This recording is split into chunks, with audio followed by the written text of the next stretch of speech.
प्यारे दोस्तों, आज की क्लास आप लोगों के लिए महत्वपूर्ण है क्योंकि यह चतुर्थ अंक है। अभिज्ञान शाकुंतलम का कालिदास की रचना है। चतुर्थ अंक सभी प्रतियोगी परीक्षाओं के लिए भी महत्वपूर्ण है, खासतौर से अभी आ रही बीए सेकेंड ईयर की क्लास उसके लिए भी महत्वपूर्ण है। तो इसमें इसको एक रिवीजन के तौर पर आप देखिएगा कि एक रिवीजन के तौर पर मैं जल्दी से इसके अर्थ को बताते हुए चलूंगी, जिससे आप लोगों को रिवीजन भी हो जाए और आगे परीक्षा में लाभ भी प्राप्त हो। तो हम श्लोक को प्रारंभ करते हैं। पहला श्लोक है हमारा वंशस्थ छंद में है, दुर्वासा ऋषि का श्राप है। यहाँ दुर्वासा ऋषि श्राप देते हैं शकुंतला को, क्योंकि उन्होंने अतिथि का तिरस्कार कर दिया है। दुर्वासा ऋषि को वह नहीं देख पाती है, उसी बात को यहाँ कहा गया है। विचिन्तयन्ती यमनन्य मानसा तपोधनं वेत्सि न मामुपस्थितम् स्पृश्यति त्वां न सबोधितोऽपि सन् कथां प्रमत्ता प्रथमं कृतामिव। विचिन्तयन्ती सोच रही हो, विचार कर रही हो। यमनन्य मानसा अपने अनन्य मन से, यानी एक ओर लगे हुए मन से, अनन्य मन से तुम जिसके विषय में सोच रही हो। दुर्वासा ऋषि कहते हैं, श्राप देते हैं शकुंतला को, तपोधनम तप ही जिसका धन है ऐसे तपस्वी को, वेत्सि न माम उपस्थितम मेरे उपस्थित होने पर भी तुम मुझे नहीं जान रही हो। तो अब इसका सीधा लाइन में अर्थ देखें कि हे अनन्य हृदय से तुम चिंतन कर रही हो जिसका, तुम उपस्थित होते हुए मुझ जैसे तपस्वी को नहीं देख रही हो, तो वह तेरे स्मरण दिलाने पर भी, स्मृश्यति त्वाम तुम्हारे याद दिलाने पर भी, न सा बोधितोपि सन वह तुम्हें याद नहीं करेगा। कैसे याद नहीं करेगा? कथाम प्रमत्ता प्रथमम कृतामिव, जैसे कि उन्मत्त व्यक्ति होता है अपने द्वारा कही हुई बात को भूल जाता है। उन्मत्त व्यक्ति नशेड़ी कह लो, जो नशा करते हैं, धूम्रपान करते हैं या फिर कुछ भांग वगैरह पी लेते हैं, रात में कोई बात कहते हैं, सुबह कह देते हैं कि हमने तो भाई ऐसी बात को कहा ही नहीं था, है ना।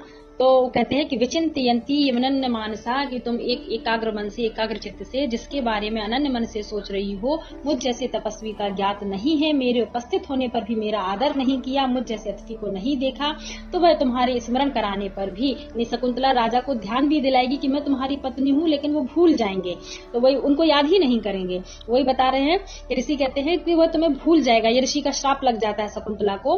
वह तुम्हें कैसे भूल जाएगा? बोले जिस तरह से पहले कही हुई बात को कोई उन्मत्त व्यक्ति, प्रमत्ता मतलब उन्मत्त व्यक्ति, घमंडी व्यक्ति या फिर नशेड़ी व्यक्ति, नशे में रहने वाला व्यक्ति, मद में रहने वाला व्यक्ति भूल जाता है। अगला छंद देखेंगे। यह दूसरा छंद वसंतलिका छंद में है। शिष्य कहता है, शिष्य को कण्व ऋषि समय देखने के लिए भेजते हैं। तो पहले पूर्व समय में घड़ियां तो होती नहीं थी, समय देखने जाते थे तो सूरज को, चंदा को देख करके कि चंद्रमा किस दिशा में कितना मुड़ गया है, सूरज की रोशनी आ रही है, इस प्रकार से समय का अनुमान करते थे। तो समय का अनुमान उनका बजे से नहीं होता था कि 8 बजे, 2 बजे, 3 बजे। उनका ये होता है कि सुबह हो गई है, भोर हो गई है, चिड़ियां चहक रही हैं, सूर्य कितना निकल आया है, इन सब से होता था। तो देखिए, यातेक्तोस्त शिखिरम परितोषधीनाम आविष्कृतो अरुण पुराशर एक तोर कहा तेजोदयस्य युगपद व्यसनोदयाभ्याम लोको नियम्यत एवात्म दशांतरेषु। अब यह प्रश्न ज्यादा इम्पोर्टेंट हो जाता है, यहाँ पे यह महत्वपूर्ण है अर्थ की दृष्टि से। या तेक्त तो शिखरो परितोष धीनाम, क्योंकि 2 तेजों की यहाँ पर बात की गई है, एक चंद्रमा की और एक सूरज की बात की गई है। तो यहाँ कहते हैं कि एक ओर चंद्रमा अस्ताचल की ओर जा रहा है, अस्त शिखरम परितोषधीनम, परितोषधीनम औषधियों का स्वामी, औषधियों का स्वामी चंद्रमा को कहा गया। तो एक ओर तो औषधियों का स्वामी जो चंद्रमा है, वनस्पतियों का स्वामी चंद्रमा है, वह कहाँ जा रहा है? अस्त होने को जा रहा है। माँ विस्कृतो अरुणासरा एक तोर का, और दूसरी ओर क्या कर रहा है कि एक ओर से जो सूर्य है, अरुण अपने सारथी को लेकर के, अरुण सारथी हो गया, अरुण मतलब होता है लालिमा। तो सूरज जब उगता है तो हल्की लालिमा आती है। अब हल्की लालिमा सूरज के आने के पहले आती है, तो यह सारथी हो गया, सूर्य रथ पे सवार हो गया। तो कहते हैं अरुण नामक सारथी को आगे किए हुए सूर्य उदित हो रहा है, और एक ओर अस्त होता हुआ औषधियों का स्वामी चंद्रमा जा रहा है। तेजोदय से युगपद व्यसनादयाभ्याम, तेजोदय यानी संसार में जो यह 2 तेज हैं, कौन सा? सूर्य और चंद्रमा, एक साथ अस्त और उदय होते हुए क्या कर रहे हैं? मानो अपने दशा विशेषों को नियंत्रित कर रहे हों, और लोको नियमित एवात्म दशांतरेषु, इस संसार में दशा विशेष को बतलाने वाले हों। दशा विशेष यानी सुख के बाद दुख और दुख के बाद सुख आता ही है। सारा समय व्यक्ति का एक जैसा नहीं रहता। सूर्य उदय होता है, चंद्रमा अस्त होता है, चंद्रमा उदय होता है तो सूर्य अस्त होता है। ऐसा उन्होंने लोको नियमित शब्द से कहा है। तो यात एक तो शिखरम परितोष धीनाम, सीधा अर्थ समझे कि एक ओर तो चंद्रमा अस्ताचल की ओर जा रहा है, जो चंद्रमा को कहा गया औषधियों का स्वामी, और दूसरी ओर से अरुण को आगे किए हुए सूर्य उदय हो रहा है। यह संसार के जो दो तेज हैं, सूर्य और चंद्रमा, एक साथ अस्त और उदय के द्वारा मानो अपने दशा विशेषों से नियंत्रित हो रहा हो, संसार में एक संदेश दे रहे हों कि सुख के बाद दुख और दुख के बाद सुख आता ही है। क्लियर करके नेक्स्ट छंद देखेंगे हम। तीसरा छंद देखें, यह भी बसंत तिलका छंद में है। बसंत तिलका छंद में 14 वर्ण होते हैं। अंतर्हिते शशिनी शैव कुमुद्वती में दृष्टिम न नंदयति संस्मरणीय शोभा इष्ट प्रवास जनितान्य वला जनस्य दुखानि नूनमति मात्र सुदुस्सहानि। अंतर्हिते शशनी सैव कुमुद्वती में दृष्टिम न नंदयति संस्मरणीय शोभा इष्ट प्रवास जनितान्य वला जनस्य दुखानि नूनम मति मात्र सुदुस्सहानि। अब और भी कहता है शिष्य चंद्रमा के विषय में कि चंद्रमा के छिप जाने पर, अंतर्हिते शशनी, चंद्रमा के छिप जाने पर कुमुदनी, कुमुदनी का एक फूल होता है, जो चंद्रमा आता है तब कुमुदनी खिलती है। चंद्रमा के छिप जाने पर वह कुमुदनी स्मरणीय शोभा वाली हो गई है, यानी उतनी हमारी दृष्टि को, आंखों को आनंदित नहीं करती। स्मरणीय शोभा मतलब यानी जब चंद्रमा खिला था, आया था, मतलब वो उदय हुआ था, तो उस समय कुमुदनी खिली थी तो कितनी अच्छी लग रही थी। तो ये क्या सोच रहे हैं हम, स्मरण कर रहे हैं। तो चंद्रमा के छिप जाने पर जो वह कुमुदनी है स्मरणीय शोभा वाली हो गई है, हमारी दृष्टि को अब उतना आनंदित नहीं करती। वैसे ही इष्ट प्रवास जनितानि बला जनस्य दुखानि नूनम मति मात्र सुदुस्सहानि। वस्तुतः स्त्रियों को अपने इष्ट व्यक्ति के प्रवास से उत्पन्न दुख अत्यंत असहनीय होते हैं। इष्ट प्रवास, जो इष्ट व्यक्ति यानी चहेते व्यक्ति होता है, प्रिय व्यक्ति होता है, अगर वह प्रवास मतलब होता है परदेश में चला जाए तो वह दुख बहुत ही मुश्किल से असहनीय हो जाता है। उस दुख को हम बड़ी मुश्किल से सहन कर पाते हैं, तो निश्चय ही वह उनका दुख असहनीय होता है। तो ऐसे ही बताया गया कि चंद्रमा हो गया परदेसी, छुप गया है, चला गया, कुमुदनी दुखी हो गई है, कुमुदनी मुरझा गई है। तो वैसे ही स्त्रियां भी अपने प्रिय के प्रवास जाने पर दुखित हो जाती हैं और उनके दुख अत्यधिक असहनीय हो जाते हैं। तो इष्ट व्यक्ति के प्रवास के बारे में बताया गया है यहाँ पे। तो यह शकुंतला और दुष्यंत को भी निर्देशित करता है, क्योंकि दुष्यंत जा चुके हैं, शकुंतला विचार कर रही है कि दुष्यंत कब बुलाएंगे, कब हम जाएंगे, कब विदा होगी। ये चतुर्थ अंक है, क्योंकि इसका नाम विदाई अंक है। चतुर्थ अंक का चौथा श्लोक देखें। यह प्रियंवदा यहाँ पर संस्कृत में बोलती है। छंदोमयी वाणी ने ये वाक्य बोला है, छंदोमयी वाणी का वाक्य है ये।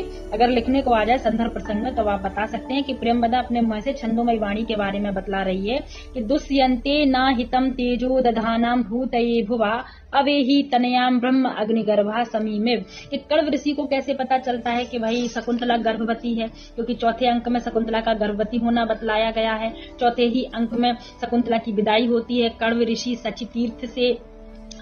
क्षमा कीजिए, सोम तीर्थ से आते हैं, शकुंतला की भाग्य की शांति हेतु गए हुए थे। तो जब वह वापस आते हैं तो उनको आकाशवाणी, छंदोमयी वाणी मतलब होता है आकाशवाणी के द्वारा पता चलता है कि शकुंतला गर्भवती है और उनका दुष्यंत के साथ गांधर्व विवाह हो चुका है।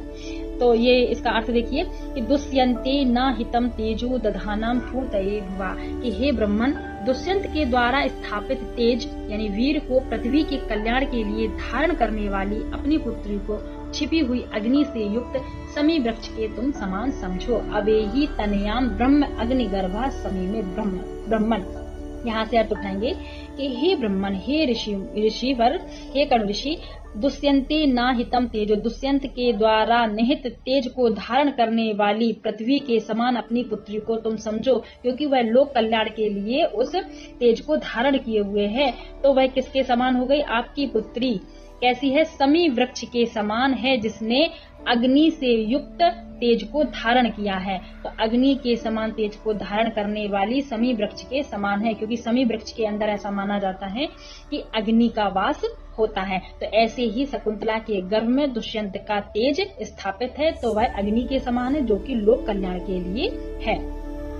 नेक्स्ट देखते हैं छंद। यह पांचवा छंद शिष्य का है, शिष्य गौतम का है। शार्दूल विक्रीडित छंद है, शार्दूल विक्रीडित छंद है।